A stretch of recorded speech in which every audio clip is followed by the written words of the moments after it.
So can you tell us a little bit more about how self-sabotage can like impact us as business owners, also just in our life, our wealth, our health, all of the things? Because I think it's a really important thing for everyone to understand.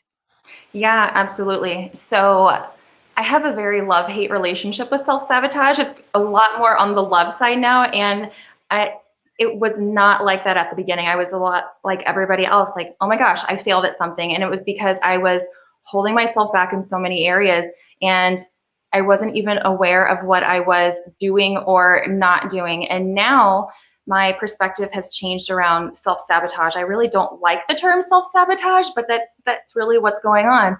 And I like to think of it as every time you come up to an obstacle or you feel like you are running into that same wall over and over again, but it might just be a little bit of a different angle, it's actually just the indicator that you're about to break through something. And it's kind of like I tell my clients, it's like a universal test to see if you're really ready for what you say that you want, because if you are, then you're going to keep practicing the skills, the tools, the mindset work that you've been doing, instead of just shrinking back down, getting on the couch, or going to, lay in your hole in bed.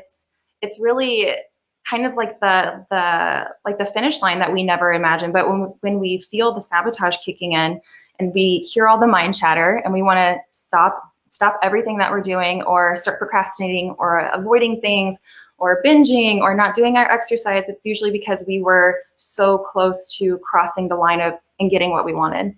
Oh my gosh, I love that perspective. And I also love universal test, right? Like that reframe of like what it looks like, it makes it so much more like, it's almost exciting. Like, am I self-sabotaging? Is this my universal test? The universe, guess what? I'm serious, right? And it's like, I'm coming on the other side.